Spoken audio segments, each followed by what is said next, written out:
Assalamualaikum warahmatullahi wabarakatuh. Salam sejahtera untuk kita semua.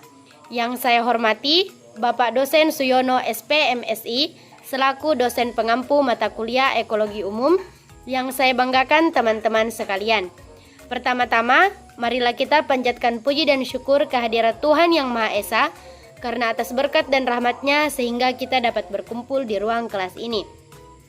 Perkenalkan, saya atas nama Evelyn Grace Lavenia yang akan bertugas sebagai moderator. Adapun topik yang akan kami bahas yaitu reklamasi bekas hasil tambang. Adapun anggota kelompok kami yaitu Angga Jefferson, Muhammad Aswin, Mikael Patasik, Arabia, Musriani, Nadi, Syamsul, dan Yusran Mandala. Baiklah, untuk mempersingkat waktu, langsung saja kita masuk ke materi yang pertama yang akan dibawakan oleh Saudari Musriani. Kepada Saudari Musriani, waktu dan layar disilahkan. Assalamualaikum warahmatullahi wabarakatuh. Perkenalkan, nama saya Musriani. Di sini saya akan memaparkan materi pertama. Langsung saja, reklamasi adalah kegiatan yang dilakukan sepanjang tahap usaha menata, memulihkan dan memperbaiki kualitas lingkungan dan ekosistem agar dapat berfungsi kembali sesuai peruntukannya. Reklamasi bekas lahan tambang adalah kegiatan terencana, sistematis, dan berlanjut setelah berakhir sebagian atau seluruh kegiatan usaha pertambangan untuk memulihkan fungsi lingkungan alam dan fungsi sosial menurut kondisi lokal di seluruh wilayah pertambangan. Baik, itulah tadi pemaparan materi dari saya. Selanjutnya saya serahkan kepada pemateri kedua. Bismillahirrahmanirrahim. Perkenalkan, nama saya Yusran Mandala. Jadi saya akan melanjutkan materi dari pemateri sebelumnya, yaitu tentang penyebab utama dilakukannya reklamasi bekas lahan tambang. Penyebab utama dilakukannya reklamasi lahan bekas tambang yaitu agar lahan yang rusak akibat dari kegiatan penambangan dapat berfungsi kembali dan berdaya guna sesuai dengan peruntukannya, dan meminimalisir bahaya dan ancaman dari lahan yang terbengkalai seperti pencemaran lingkungan, banjir, longsor, dan dampak terhadap flora dan fauna di kawasan sekitar tambang.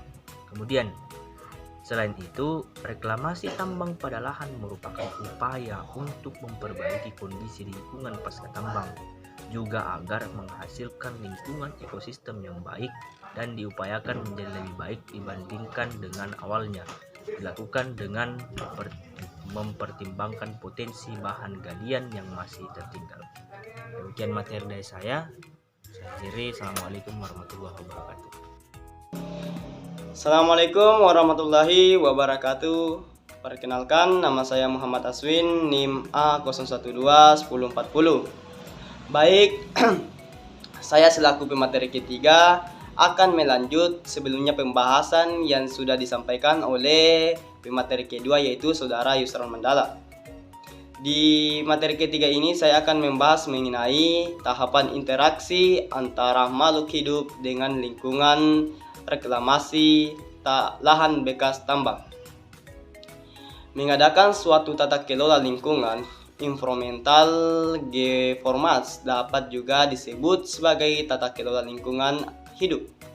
Merupakan suatu interaksi multilevel antara lokal, nasional, internasional, atau global, namun terbatas pada interaksi antara tiga aktor. Tiga aktor utama yaitu government, private, dan civil society. Kegiatan interaksi tersebut dilakukan baik secara formal maupun informal dalam mengformulasikan dan mengimplementasikan kebijakan untuk merespon tuntutan yang dimasukkan dari masyarakat terkait lingkungan yang bertujuan untuk mencapai pembangunan berkelanjutan. Mungkin cukup sekian materi yang saya sempat bawakan selaku pemateri ketiga dan akan dilanjut oleh Saudara Samsul Syam sebagai pemateri keempat. Oleh karena itu, saya pamit undur diri, kurang dan lebihnya mohon dimaafkan. Assalamualaikum warahmatullahi wabarakatuh. Baik, bismillahirrahmanirrahim. Assalamualaikum warahmatullahi wabarakatuh. Sebelumnya, perkenalkan, nama saya Samsul dengan NIM A0121046. Nah, pada kesempatan video kali ini saya akan melanjutkan materi dari saudara saya itu Muhammad Aswin. Adapun materi yang akan saya sampaikan pada kesempatan kali ini yaitu mengenai kebijakan nasional dalam bidang lingkungan hidup, di mana merumuskan program. Nah, adapun program diantaranya yaitu program pengembangan dan peningkatan akses informasi sumber daya alam dan lingkungan hidup. Nah, program ini di mana bertujuan untuk memperoleh dan menyebarluaskan informasi yang lengkap mengenai potensi dan produktivitas sumber daya alam dan lingkungan hidup, di mana melalui inventarisasi dan evaluasi serta penguatan sistem informasi. Nah, sasaran yang ingin dicapai melalui program ini adalah tersedia dan teraksesnya informasi sumber daya alam dan lingkungan hidup, baik berupa infrastruktur dan spasial, nilai dan neraca sumber daya alam dan lingkungan hidup oleh masyarakat luas di setiap daerah. Nah, adapun program yang kedua yaitu program peningkatan efektivitas pengelolaan, konservasi serta rehabilitasi sumber daya alam.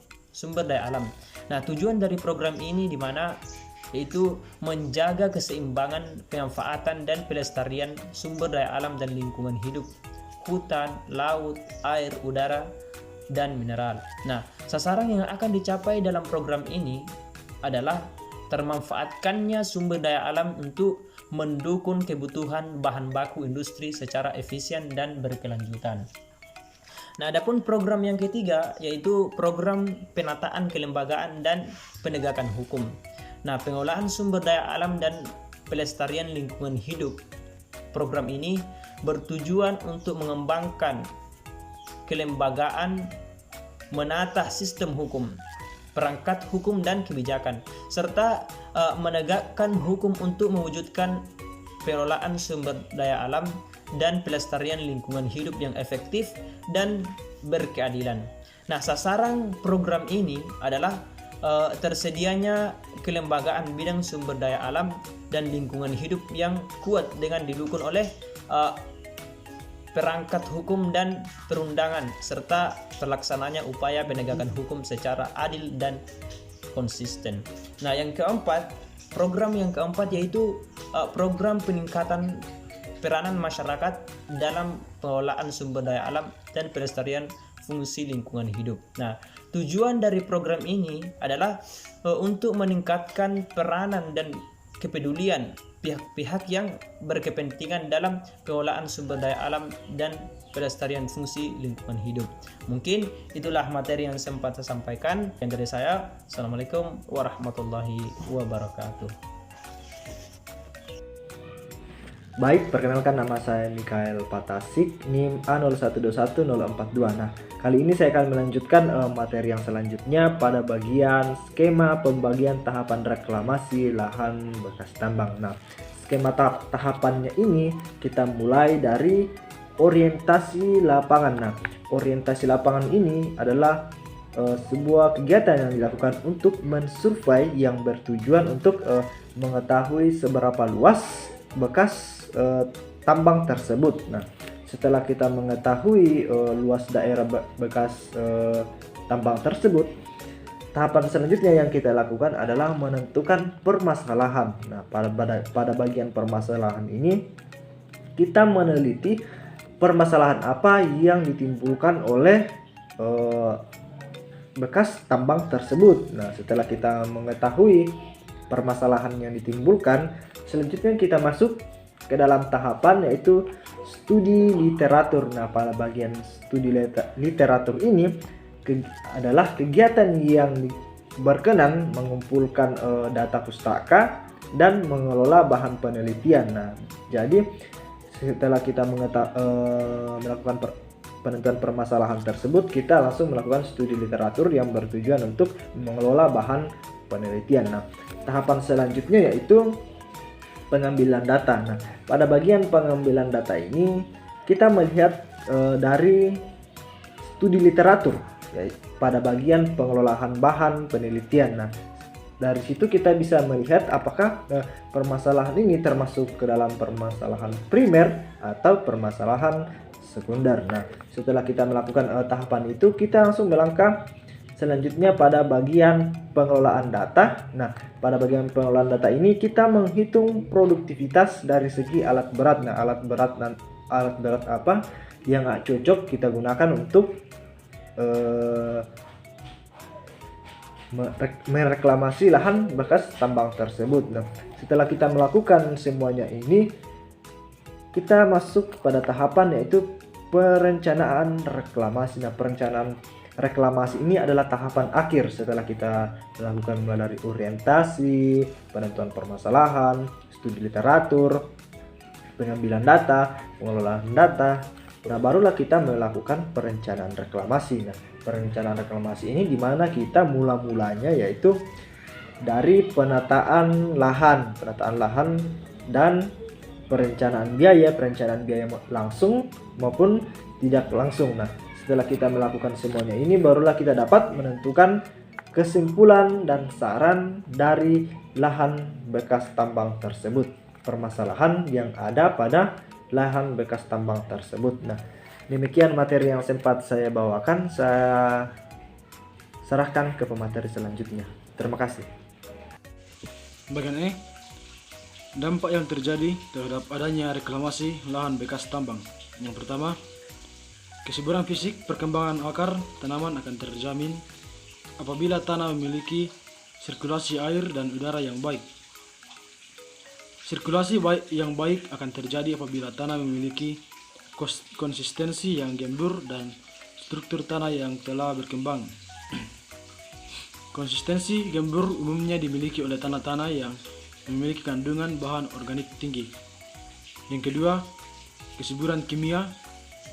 Kesuburan kimia terkait dengan ketersediaan unsur-unsur hara dan tingkat keasaman tanah yang optimum untuk pertumbuhan tanaman.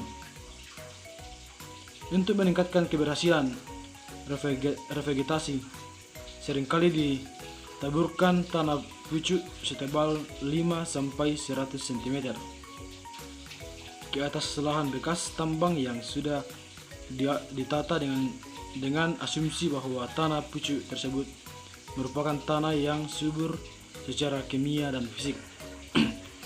Yang terakhir, kesuburan biologi. Kesuburan biologi menyangkut aktivitas mikrobiologi dalam tanah yang dilakukan oleh berbagai mikro atau mesofauna dan flora. Berbagai parameter sifat fisik dan kimia tanah seringkali tidak dapat menggambarkan adanya perubahan kualitas tanah setelah reklamasi. Bismillahirrahmanirrahim. Assalamualaikum warahmatullahi wabarakatuh. Perkenalkan, nama saya Nadi dengan NIM A01210448. Baik, pada kesempatan video kali ini saya akan melanjutkan materi dari saudara Angga Jefferson, yaitu strategi reklamasi lahan bekas tambang. Nah, salah satu cara untuk mengatasi kendala untuk melakukan reklamasi tambang dengan merumuskan model reklamasi lahan pasca tambang yang efektif dan efisien. Alternatif penggunaan lahan bekas tambang yang umum dilakukan adalah untuk kawasan kehutanan, pertanian, dan lokasi wisata. Nah, adapun beberapa upaya reklamasi yang berwawasan lingkungan yang dapat dilakukan adalah sebagai berikut. Yang pertama, vegetasi tanaman lokal yang pasca tambang. Umumnya gersang, tanaman-tanaman sulit tumbuh sehingga menjadi lahan kritis. Nah, untuk mengatasi hal tersebut perlu dilakukan upaya revegetasi pada kawasan tertentu. Nah, tanaman lokal memiliki kelebihan mudah beradaptasi. Pemilihan jenis tanaman disesuaikan dengan kondisi tanah dan iklim mikro.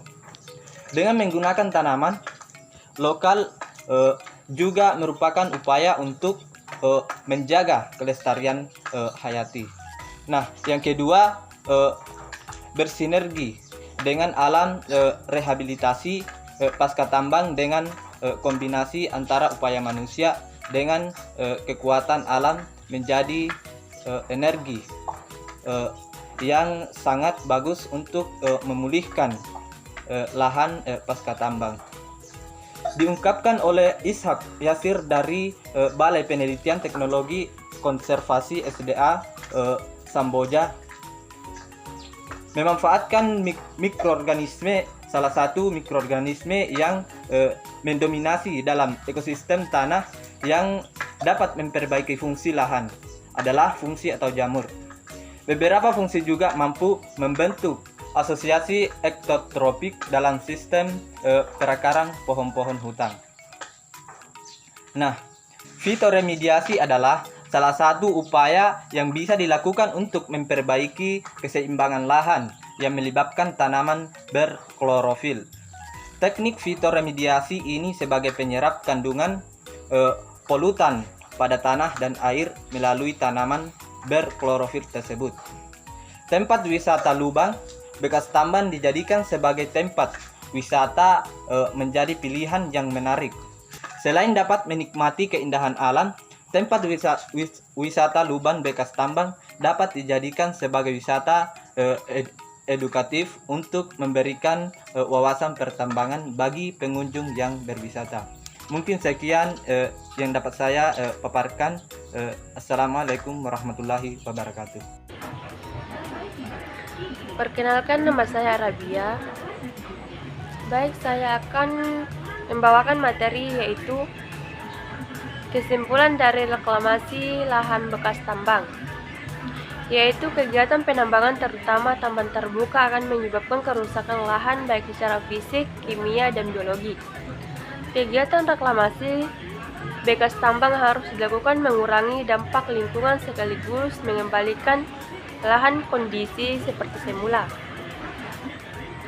Reklamasi adalah kegiatan yang dilakukan sepanjang tahapan usaha menala, memulihkan dan memperbaiki kualitas lingkungan dan ekosistem agar dapat berfungsi kembali sesuai peruntukannya. Reklamasi bekas lahan tambang adalah kegiatan terencana sistematis yang berlanjut setelah berakhir sebagian atau seluruh kegiatan usaha pertambangan untuk memulihkan fungsi lingkungan alam dan lingkungan sosial menurut lokal pada wilayah pertambangan. Sekian materi kesimpulan yang saya bawakan, saya kembalikan kepada moderator. Demikian persentase dari kelompok kami. Lebih dan kurangnya mohon dimaafkan. Saya akhiri dengan ucapan Assalamualaikum warahmatullahi wabarakatuh.